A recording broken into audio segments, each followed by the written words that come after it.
There are a number of reasons as to why sometimes a sister may not necessarily get married after reaching the age of 30 or waiting up until the age of 30. Sometimes just simple qadar. It wasn't decreed for her even though she was actively looking and she was trying to get the right guy. Maybe she's in a locality where most guys over there don't tend to be good individuals. There is a pandemic of unmarried women in their 30s not finding suitable pious spouses. How would you advise communities to tackle this? I have to be very pragmatic in answering this question. I have a number of questions. And of course, this is not for every single woman, So please, no one take away from this that I'm generalizing. Because wallahi, I'm not. And I'm just going to be honest with you. A lot of the time, when brothers are looking for marriage and they see a sister that has past the age of 25, they begin to ask these questions. Why? After the age of 25, she hasn't already married. Wallahi, as my sisters, I'm telling you guys how these men think, these men. And we sometimes just have to deal with reality. Sometimes women think a certain way. You just can't change that. And we have to adjust to these variables. Okay, what do we do with this problem that we have? Also, it's not fair to say that all women that have passed the age of 25 or they've reached the age of 30, they are feminists. I hear sometimes brothers saying this, and fear Allah. There are a number of reasons as to why sometimes a sister may not necessarily get married after reaching the age of 30 or waiting up until the age of 30. Sometimes just simple qadar. It wasn't decreed for her even though she was actively looking and she was trying to get the right guy. Maybe she's in a locality where most guys over there don't tend to be good individuals. So I advise you, brothers and sisters, mothers and fathers, that when a woman now reaches the peak of her beauty, and there are studies that have been done with regards to this, that a woman reaches the peak of her beauty between the ages of 18 and 24. Normally at the age of 18 and 24, what are they normally doing? University. Like even when you look at the system, right? The system of society. You have now taken these 18 to 24 year olds who are at the peak of their beauty. And it is at this stage of their life when their temptations are greatest. Sahih? The shahwa, it's aspiring out of control. Right? The sexual desire, you've placed them all in one place.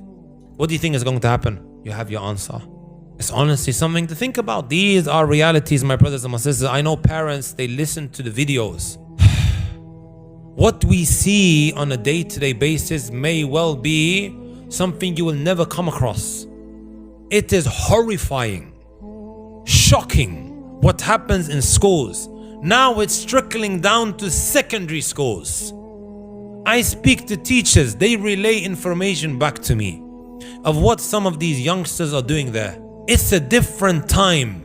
It scares the living daylight out of me that I have two daughters that may well grow up in this society. What shall I do? Shall I just sit here and cry about the situation?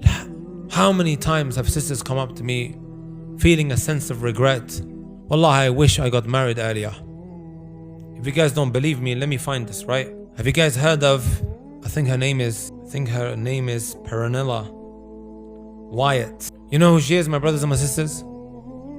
The ex-girlfriend of Boris Johnson. You guys heard of Boris Johnson? I'm sure you guys remember his hair, sah? You know what she said? This is recently. And I'm giving it to you guys from the horse's mouth, from the Daily Mail. You guys heard of Daily Mail? I'm sure you have, right? They posted this. The title says the following: I am single. This is the lady called Petronella Wyatt, the ex-girlfriend of Boris Johnson. She says, I am single, childless, and alone. Feminism has failed me and my generation. This is what she writes. She wrote to herself, brothers and sisters. No one forced her to write it. SubhanAllah.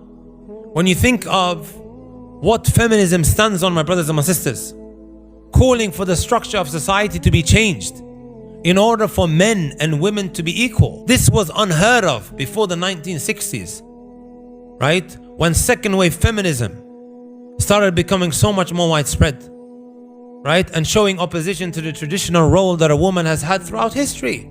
So basically, in other simple terms, that for 19, or should I say 1960 years, humanity was lost.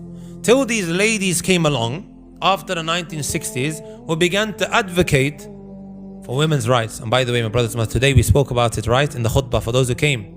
Islam gives women the rights that no other religion or modern day ideology will. It gives her that which will serve her best interest. Sorry, I tend to kind of like ramble on a little bit, but I think that was important to mention. So to conclude the question, my brothers and my sisters, I advise the brothers to be open-minded, to ask. Do your vetting. You have every right to do so. Not every single sister is single for whatever the negative reasons that are mentioned today. Right? And sometimes what they do is they repent. They realize what they may have been doing wasn't always compatible with the religion. Like it seems like Petronella White, she made tawbah. Sahih. Looks like khalas, she's remorseful on the Islamic tawbah, but there you go.